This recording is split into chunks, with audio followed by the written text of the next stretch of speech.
Niagara system, right? You can see that here you have NS Sparks 2 and 3, but if you do Control E, it takes you back to the original Niagara system sparks. So we can control the settings for all of these at once. All right, and I did make the sparks bigger so you could see them, but now they feel a bit too big. So under initialize particle, I will set the size back to 0.5 and 1. So here you go. This will definitely look better once we add the lightning, but sparks are something that you will need for almost everything VFX related.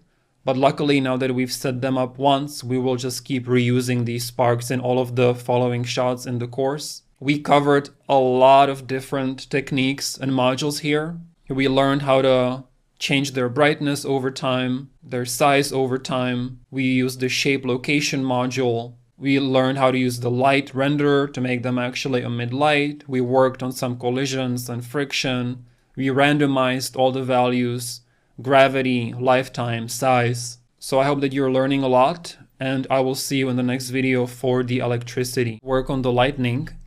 And basically, we will need some kind of a reference point to figure out where the lightning should begin and end in 3D space. So I will make a new shape sphere and move it to right where I want the lightning begin and end points to be, which is the top of our pillars.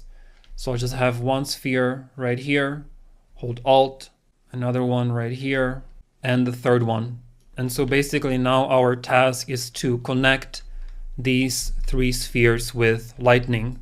So in our VFX folder, Niagara system, empty system, call it NS lightning, open it up, right click minimal emitter, let's call it lightning 1 because we will need 3 of them in the end. And so under emitter update, I actually want to start with a beam emitter setup. Next, we need a spawn burst instantaneous and set the spawn count to 50.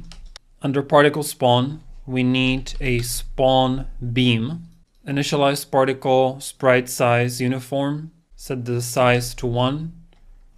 So now we have a line of particles that we will turn into a beam. So under the render group, you can click on the plus sign and say ribbon renderer.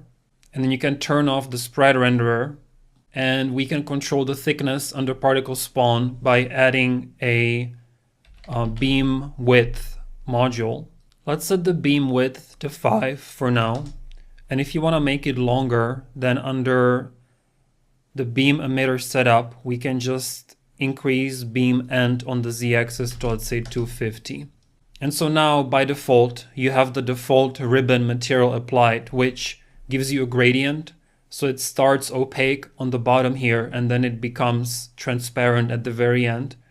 But basically I want it to become transparent on both the beginning and the end and just be opaque in the middle. That's gonna produce a nicer lightning in the end. So I'll just browse to asset to find the default ribbon material, and I'll do Control D. That's because you don't usually want to mess with the original, and we can open up the copy. You can change the preview object from a sphere to a plane, so you can see the gradient. We only have it on one side. And so if you open up this mask node, it shows you the gradient and it's being inverted here, but we want it to be on both sides. So I will just hold M and click to make a multiply and drag from the mask node to the B, and then use this multiply as the A and connect that to the opacity. And now I have the gradient on both sides. Save that. And with that ribbon copy selected back in our ribbon renderer, you can click on the arrow, and now you have the gradient on both sides. Next, I want the lightning to be thicker in the middle and thinner toward the ends. So for the beam width, we can actually add a curve here. Go to the arrow and say float from curve, and use the preset for the ramp up and down. But for the curve index, we don't want to use normalize H. We actually want to use the ribbon index, which is basically the particles in order from top to bottom. So I'll just click on this arrow here and search for ribbon link order. So it's gonna be a bit too thin by default, so I'll set the scale curve back to 5. So now you can clearly see it's getting thinner toward the ends and it's thicker in the middle. Now under initialize particle, we can give it that blue color. So color mode, direct set, and I'll set it to a nice lightning blue color with a value of 500, which will make it very emissive. And we need to make the points jitter around to give it that electricity look. So under particle update, you can add the jitter position module. For the jitter amount, we will once again say float from curve and use the ramp up and down preset. For the curve index, I will search for ribbon and let's use the initial ribbon link order. So let's drag it into the scene and select the sphere on top of this pillar. So we're gonna use the location numbers here. So it's about 460 high on the z-axis. So back in the lightning beam emitter setup, the beam start right now is set to simulation position, but we need to change that and search for array. And you want the select position from array. You want to change the evaluation type to every frame.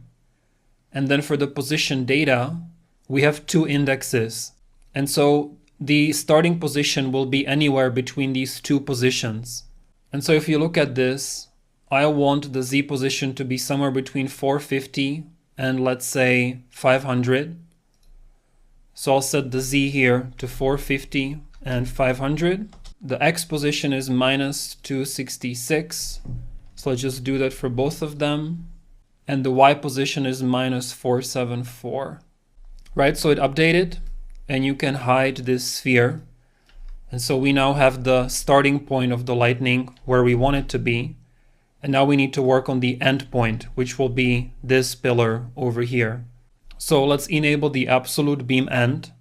And for the beam end position, I want to once again search for array, select position from array, every frame.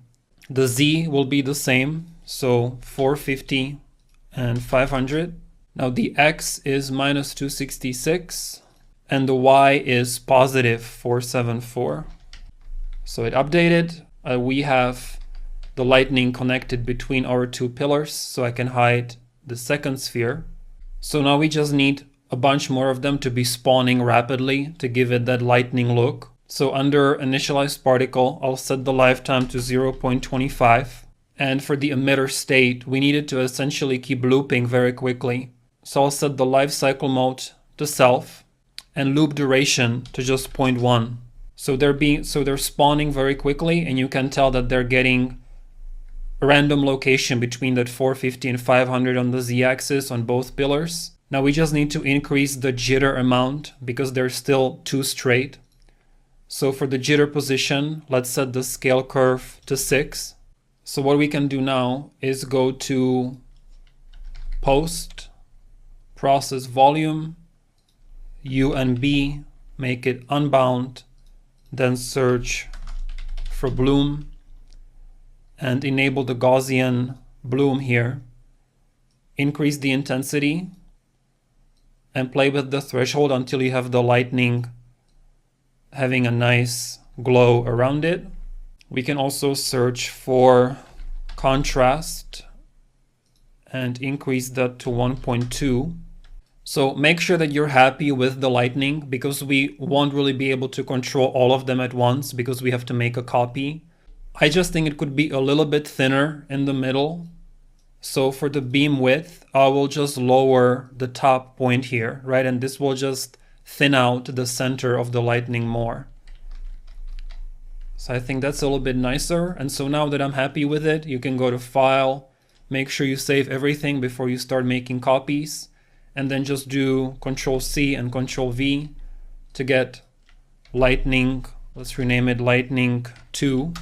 And so for this one, the starting point will be the same and the end point will be this sphere over here. So that's 0 on the Y and 550 on the X. So over here, 0 on the Y and 550 on the X. So that's looking good. And finally, for the third one, let's copy Lightning 2, Control-C, Control-V, rename it Lightning 3. And so for this one, The starting point needs to be 550, and the end point will be the same as the Lightning one starting point, which is minus 266 and minus 474. Actually positive 474, right? It just takes a little bit of back and forth to get the positions right, but you get the idea. Just gotta connect those three. So I'll hide sphere 3, hit G to hide all the gizmos. We can open our sequencer, Control B, SQ pillars, and maybe put our camera somewhere in a cool spot, kind of like what I had in the trailer. Perspective, create camera, cine camera actor, drag it into the sequencer, set a keyframe for the transform, go to frame 150, move the camera a little bit, maybe down, and then you can select both keyframes and hit 4 to make them linear. And here you go. This was basically the shot in the trailer. So we learned a lot over the last 3 lessons. We created some cryogenic heavy smoke being emitted out of a static mesh. We created some sparks that also create light, and we created some lightning effects, which we've never learned together before actually. So pretty nice little Witcher style environment. As always, I hope that you're learning a lot, and I will see you in the next lesson for more.